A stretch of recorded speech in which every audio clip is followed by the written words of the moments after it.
So when it's over, it's finally over, folks. That's what I concluded today. I was talking to a person today who finally left their job after many years, like many of you will do out there. And the ultimate thing that you conclude, the ultimate reality of you mentally escaping that narcness is that the ultimate thing you conclude is when it's over, it's finally over. And then you can pick up the pieces and move forward. In this case, this person had an exit plan. Many of you are going to have to put those exit plans together in order to successfully have the right type of outcome. Now, many of you will be in a situation where you're standing at that cliff's edge and you have the lynch mob coming for you. Torches in hand, pitchforks. And you have a choice. Your simple choice is, do I fight or take flight? And taking flight is that jump. That final, jump, if you will. That's going to prepare you into that next level of what your life could be. Fear is the thing that holds many of you in places. A lot of these fears as far as your economics goes. Maybe you don't earn enough money and you're between rocks and hard places, meaning that you got those bills to pay, so you feel that you have to put up with this. But when you rise on a certain level, folks, consciously, you realize that it's all illusionary, if you will. You understand what I'm saying to you?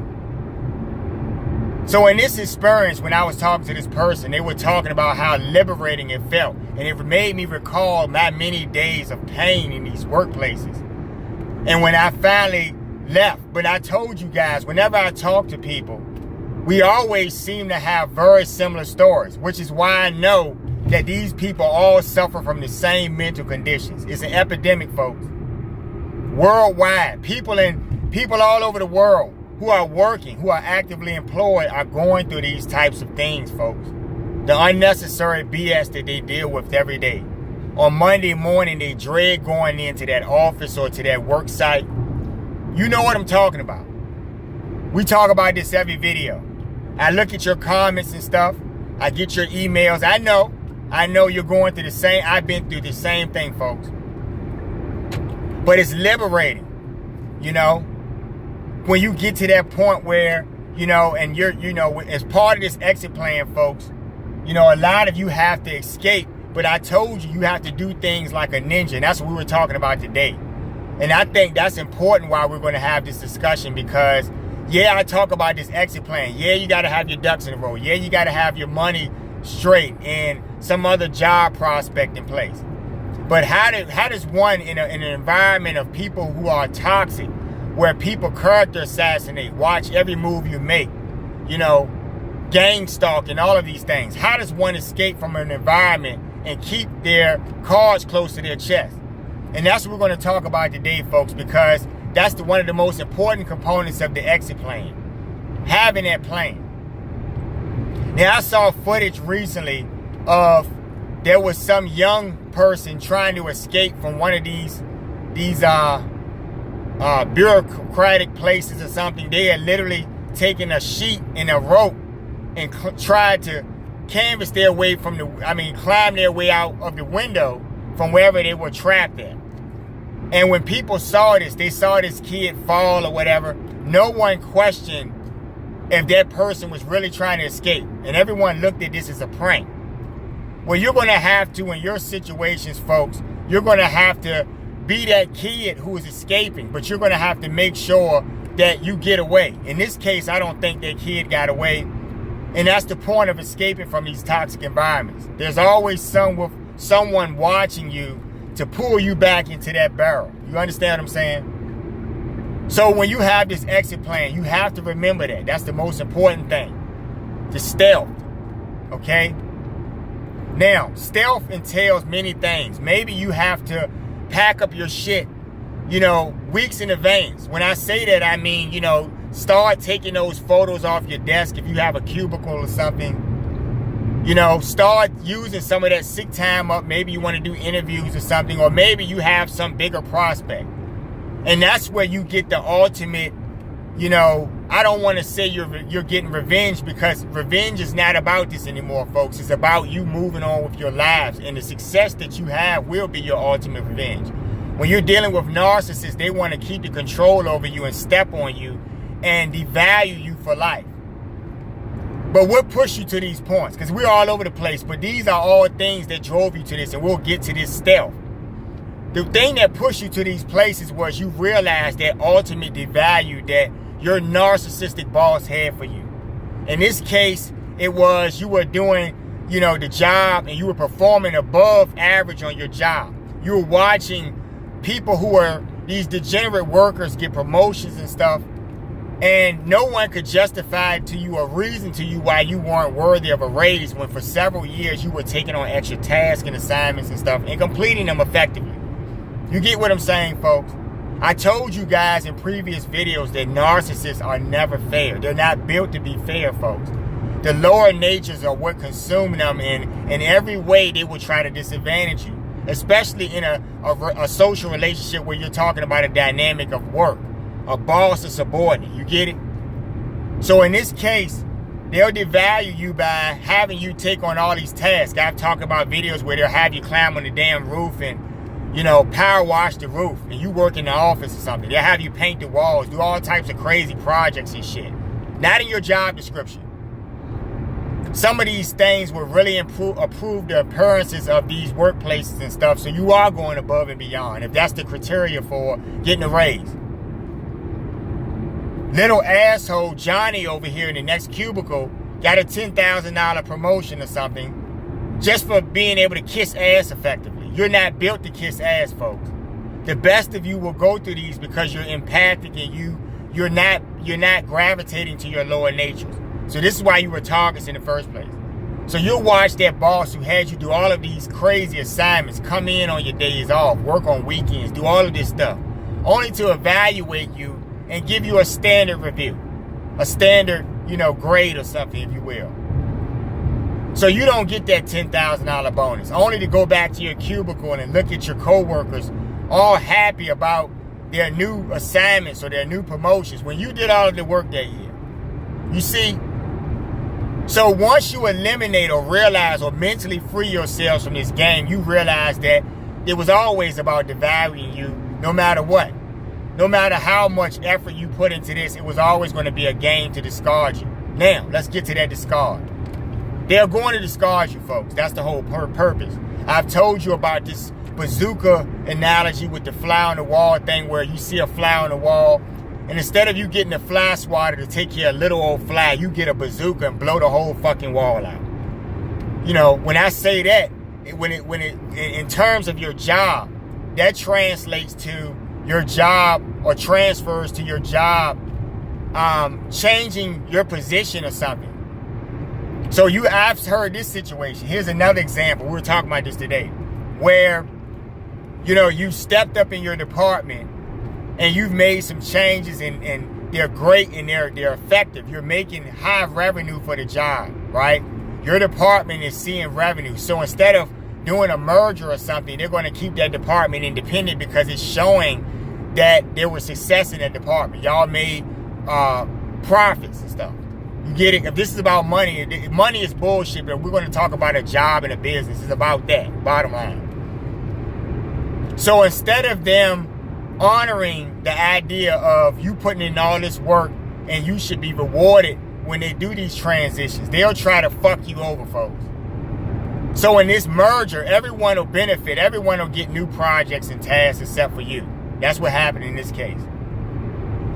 So you're left holding the short end of the stick.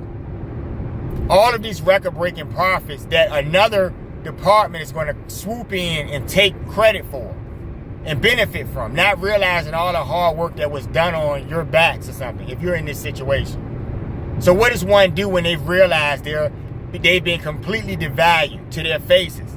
They're not even going to get that raise for this type of effort they put in. That's when you know it's time for your exit plan. If you wanted to know when should you create an exit plan, folks, it's when this time. This is the time. You get that feeling in your gut. If you're dealing with the Most High on that conscious level, you know it's that time. So nothing's going to happen to you, folks. You have to trust God. That's why I always bring up the Most High, folks. If he's telling you to do something, he's guiding your chariot.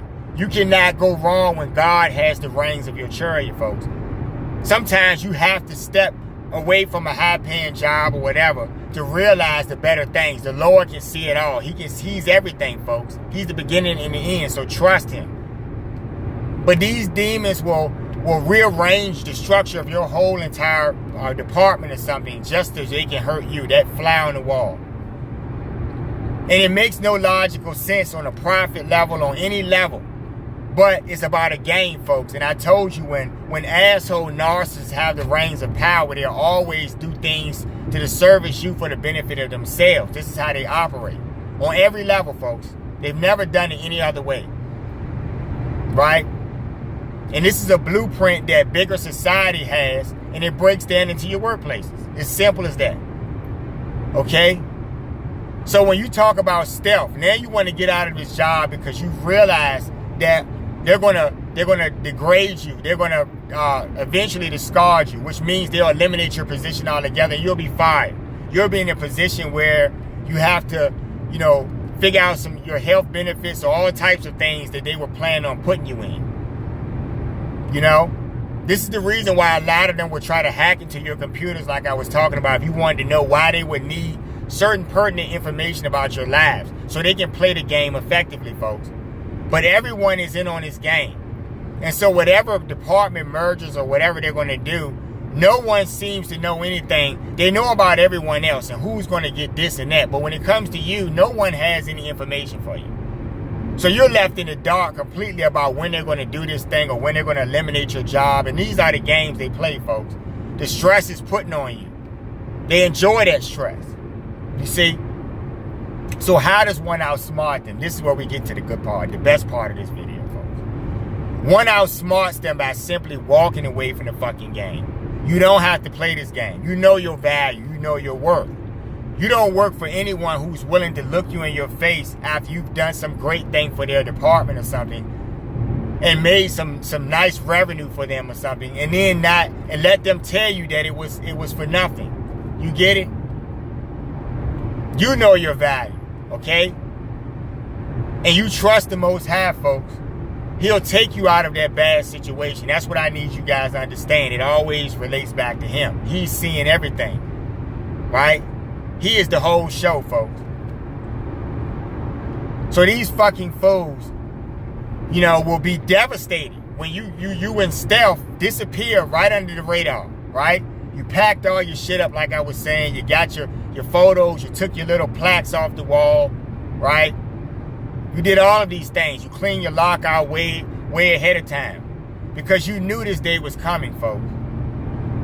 Right? They were going to try to stick it to you. So they'll try to ask you to stay a little bit longer. In some cases, they have these 2-week things and all of this stuff like that. And it depends.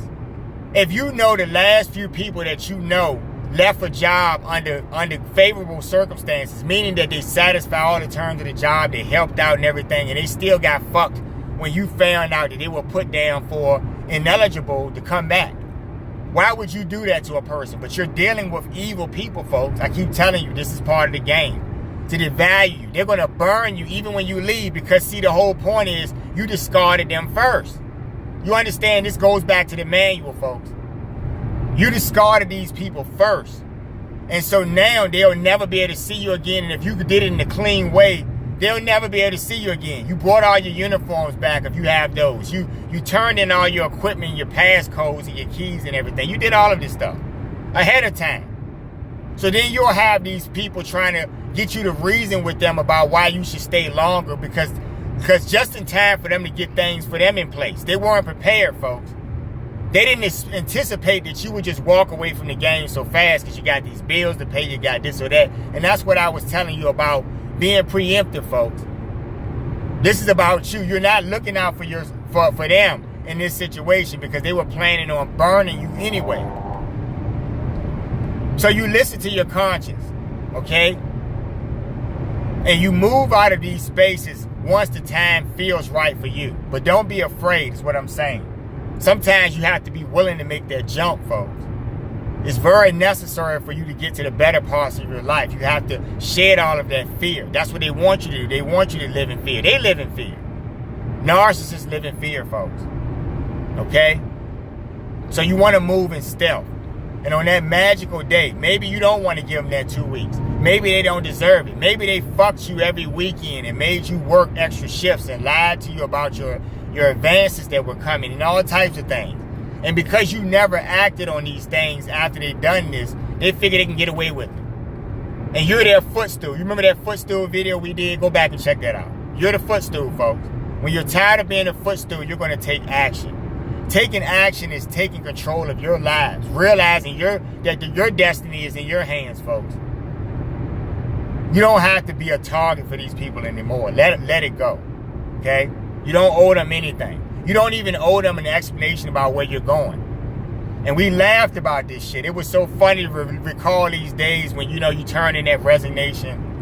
Because you're doing it on your time. You weren't waiting for them to fire you. They had already planned on firing you. They had gang stalked you, harassed you, try to give you, promote you, demote you in certain ways, take away your responsibilities, steal your ideas and stuff. All of these things that happen on these jobs.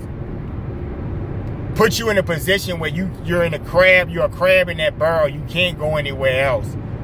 And they're going to make sure that they burn you or poison the well so you can't even go and advance in other places on that job. That's why I said you're going to have to do it like a ninja. The first job that you spring to, folks, is probably going to have to be by way of some type of effort other than you using networking through your job, because these bosses are going to burn you. If you got away from them and discarded them before they were able to throw you away, right? For them, it's going to be hell to pay for them. But see, when you're protected by the Most High, this never affects you, folks. Okay? So I want you guys to remember that the best of you will make it. You hold on to the Most High. You don't play these games. You don't become a target. You don't let yourselves be a sitting duck for these fucking fools who are going to whack you in the face at some point. You're not going to be Caesar, folks. This isn't the Ides of March anymore. You don't have to deal with this bullshit. Okay? You folks going over to my website, thinkbehavior.info, pick up my book, I Love Bad Behavior. You can pick the book up on Amazon. Like, share, subscribe. I love the new subscriptions, folks. I love bad behavior. But I love when you're preemptive enough to move in stealth in these spaces, folks, and beat them at their own game, folks, and watch them squirm because they didn't know, they didn't even see it coming. They were so hell-bent on making you that target and sticking it to you that when you finally stuck it to them, they had to eat shit. And it's so beautiful to see this. Love it.